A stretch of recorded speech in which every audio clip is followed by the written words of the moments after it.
네, 시사인터뷰 오늘 듣고 계신 시각 8시 8분 54초 지나고 있습니다. 오늘은 또 수능을 보는 날이기 때문에 1시간씩 좀 늦게 또 출근하신 분들이 많으실 거예요. 예, 오늘 시험 잘 보시길 바라겠습니다. 자, 오늘은 호남선 고속철도 얘기를 좀 해보도록 하겠습니다. 송원대학교 철도경영학과 임광균 교수와 얘기 나누겠습니다. 안녕하십니까? 안녕하십니까? 예, 일단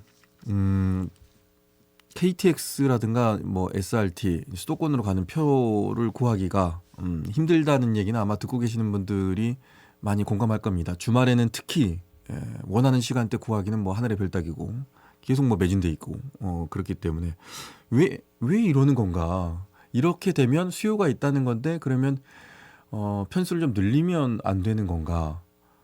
단순하게 이제 다들 이제 물어보고 싶은 게 있을 것 같아서 오늘 저희가 팩트체크 차원에서 얘기를 좀 나눠보도록 하겠습니다. 일단 표 구하는 건 힘든 거는 교수님도 느끼시죠? 예, 느낍니다. 저도 뭐 한 달에 평균 5번 이상 이렇게 서울에 자주 회의가 있어서 네. 많이 왔다 갔다 하는데 네. 또 요즘에 회의를 거의 금요일 날 또는 이제 목요일 날 오후에 많이 해요. 그렇죠.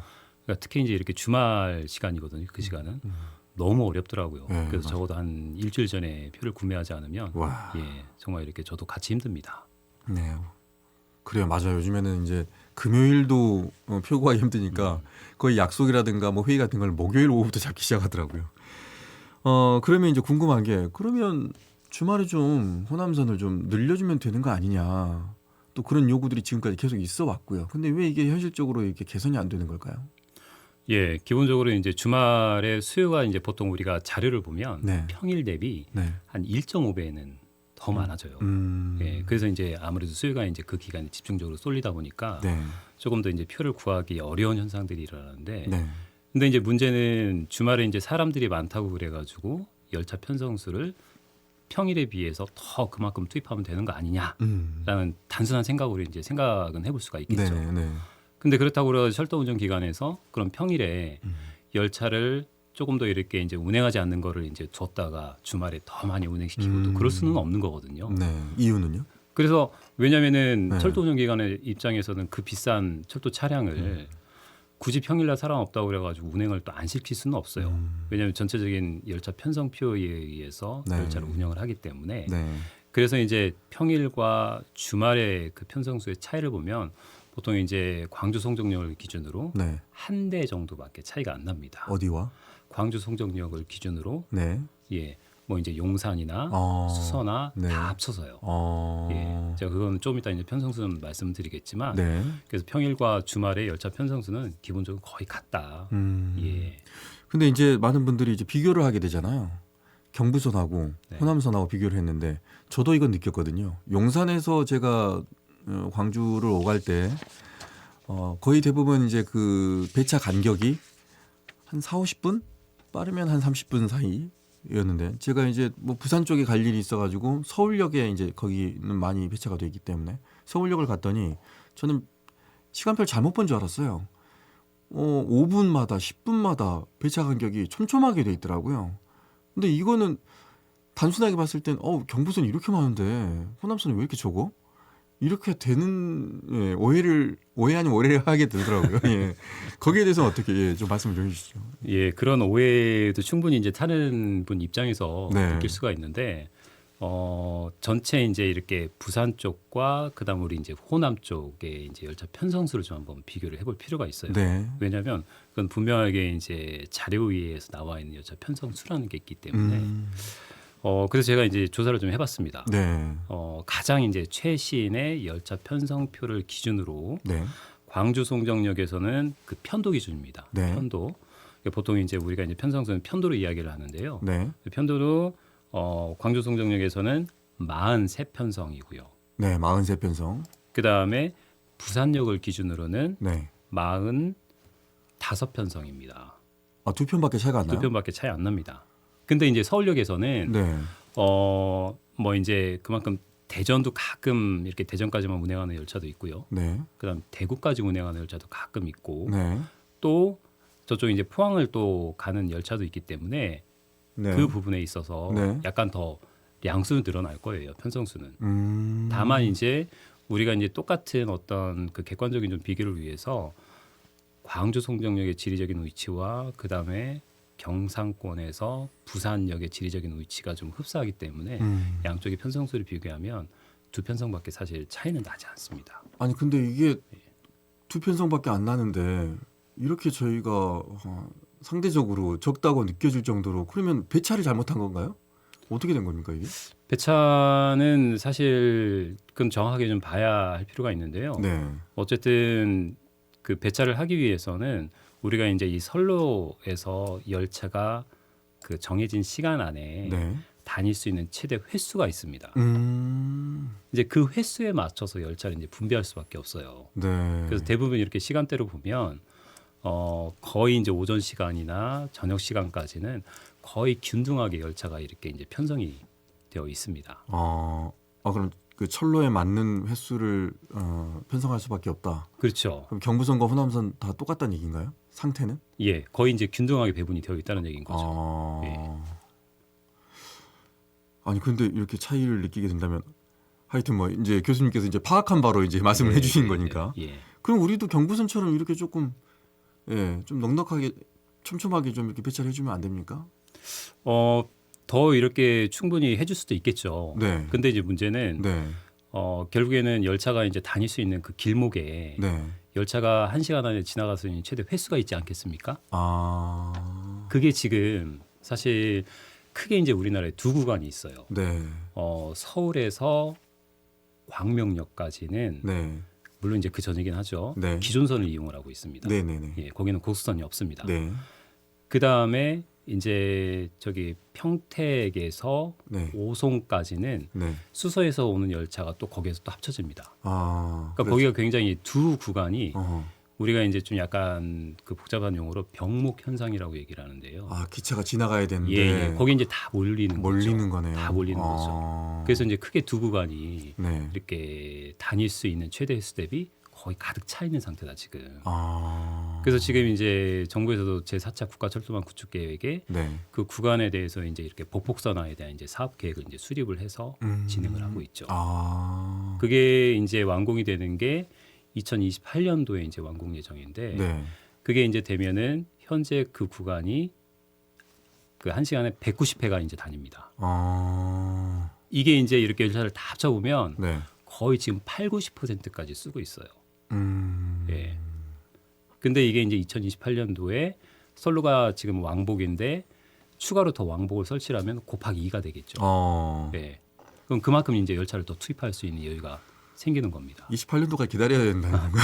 당장 이제 물리적으로는 물리적으로는 현재 지금 정부에서도 네. 국가철도망 구축 계획에서 그렇게 하고 있으니까 예. 좀 이제 좀 시간은 좀 걸리겠죠. 아니 그러면은 여기가 이렇게 좀 주말에 이렇게 있으니까 왜 보통 보면 이제 열차 두 개를 붙여서 운행하기도 하잖아요. 네. 주말엔 좀 그렇게 좀 해주면 안 됩니까? 충분히 가능하죠. 왜 안 되겠습니까? 좌석이 너무 없으니까. 네, 맞습니다. 네. 좌석이 참 너무 없는데, 근데 일단은 이제 열차를 두 대를 이제 붙이면 제가 조금 전에 이야기했었던 시간당 열차를 보낼 수 있는 그 횟수와는 상관이 없어요. 어차피 그러니까요. 붙여서 가는 개념이기 그러니까요. 때문에. 근데 이제 좌석 개수로는 네. 2배가 늘어나겠죠. 맞아요. 네. 근데 이제 문제는 네. 이 차량이 네. 있어야 되는 겁니다. 붙이기 위해서는. 붙일 차량이 여유 없어요 또? 차량이 있어야 된다는 얘기인 거죠. 네. 그래서 이제 SR만 제가 말씀을 드리면 네. SR이 이제 2016년도 9월 달부터 우리 이제 광주 송정역을 이제 운행하기 시작해서 그때부터 이제 정식 그 사업을 개시를 했는데 네. 그때 그때 이후부터 지금까지 차량 편성수 증가는 한 번도 없었어요. 새로 만든 차량이 없어요? 편성수는 네. 32회밖에 안 됩니다. 그 중에 10편성은 네. 자기네 자산이고요. 네. 22편성은 코레일에서 이제 빌려서 쓰는 차량이에요. 그러니까 그 한 편성을 더 추가로 구매를 하면 좋죠. 몇 편성을. 예, 그러니까요. 네. 근데 문제는 네, 열량짜리 하나 네. 쫙 이렇게 만들어가지고. 그게 지금 제가 그 금액이 약간 정확치는 않을 수 있겠지만 네. 한 1,000억 원 정도 소요가 됩니다. 한 편성, 열량 한 편성. 열량짜리 하나를 예, 만들어줘 예. 편성하는데 예, 1,000억 원 정도. 네. 어, 1,000억 원 정도 상당히 많이 소요가 들어가네. 되는데 네. 공공기관이에요. 네. 내가 필요하다고 마음대로 살 수가 또 없거든요. 네. 왜냐하면 정부 어떤 재정과 관련이 되어 있고 예. 또 여러 가지 이제 예비 타당성이라는 그런 음. 과정들을 또 거쳐야 되기 때문에 네. 하지만 이제 수서에서도 좀 장기 계획은 있어요. 어. 예, 열차 편성수를 좀 늘리는. 예. 음. 그래서 참 이렇게 저도 이렇게 전문가로서 네. 시원하게 이렇게 좀 열차 전수를 좀 늘리는 네. 대안을 좀 말씀드려야 되는데 네. 뭐 비용 문제다, 어. 또 선로 용량 문제다, 예, 또 그 얘기를 또 이렇게 현실적으로 드릴 수밖에 없어서 네. 좀 안타까운 부분이 좀 없잖아 있습니다. 비용과 선로 용량 문제다. 이거는 다 그러면은 정치권에서 풀 수 있는 문제 아닙니까?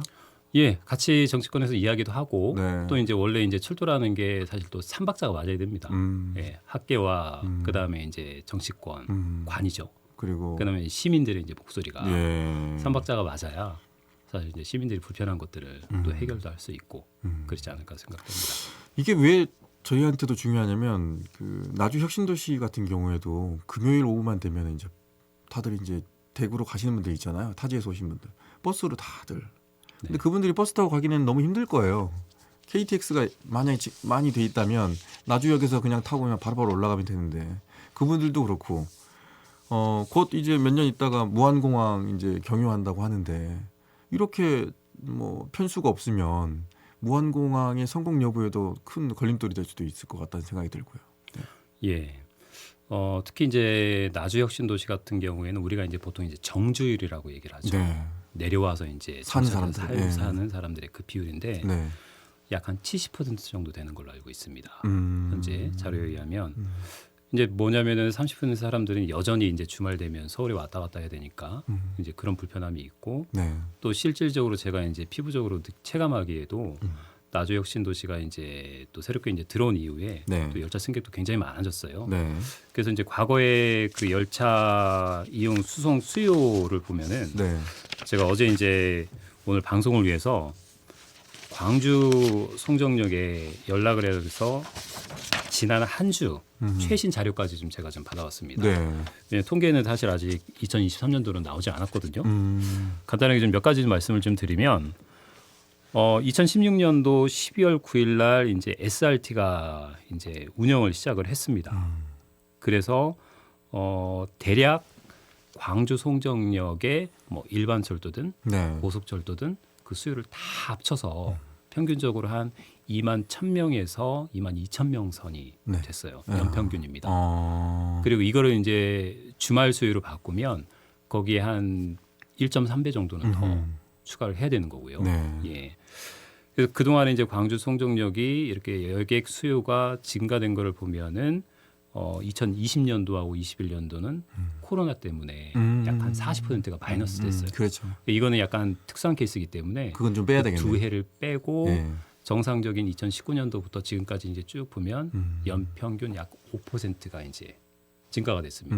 굉장히 많이 늘어났죠. 네. 특히 이제 올해 같은 경우에는 뭐 올해 전체라고 제가 볼 수는 없지만 바로 직전 한 주 동안 그 수송 수요하고 2022년도 비교하면 네. 무려 10%가 늘었더라고요. 야. 그러니까 그 거기에 대한 수요는 충분히 있다는 얘기잖아요, 예, 지금. 수요는 굉장히 참 많이 늘어나고 있고 네. 그래서 이제 또 올해 이제 발표한 게 광주 송정역도 이제 증축도 예. 2배 면적으로 예, 그것도 이제 이렇게 발표가 되어 있고 네. 그런 상태입니다. 예. 일단 교수님이 보시기에 요거를 28년도 복선화 전까지 어떻게든 조금은 편하게 하려면 어떻게 해야 될 것 같다는 생각을 좀 해보십니까? 예, 안 그래도 저도 이제 그런 부분에 대해서 좀 고민을 좀 많이 해봤는데 네. 일단 우리가 이제 그 편성수도 그렇고 그 다음에 이제 일단은 편성수가 중요하겠죠. 편성수. 예. 왜냐하면 이렇게 짧은 시간에 열차 대수가 많이 와야 네, 내가 그렇죠. 그만큼 많이 이용할 수 있는 거니까 편하게요. 네. 근데 또 정작 중요한 거는 뭐냐면 총 좌석수입니다. 총 좌석수. 예. 예. 간단하게 얘기해서 광주 송정역에서 용산을 가든 아니면은 수서를 가든 네. 그 하루에 타고 갈 수 있는 좌석수가 얼마나 되느냐. 네. 그거를 보면은 하루에 평균 광주 송정역 기준입니다. 네. 25,000석입니다. 25,000석. 예. 경부선은 어떻습니까? 경부선 같은 경우에는 32,000석입니다. 거의 만석. 부산역을 기준으로죠. 거의 만석 정도. 네. 약 만석 정도. 예. 저쪽이 더 많네요. 예, 예. 네. 부산역을 기준입니다. 네. 근데 이제 제가 이제 조금 전에 광주 송정역을 중심이라고 얘기를 했는데 또 목포에서 또 타고 오는 사람들도 있거든요. 그렇죠, 맞아요. 네. 예. 그래서 이제 나주에서 타시고. 실질적으로 보면은 네. 그 타고 있는 좌석수는 빼고 좀 일부 봐야 되긴 하는데 아. 우리가 좀 단순하게 좀 비교하기 위해서 좀 그냥 제공되는 총 좌석수를 보는 거예요. 네. 예. 그러면은 그 총 제공되는 좌석수 대비 하루에 평균적으로 사람들이 이용하는 수요가 있잖아요. 네.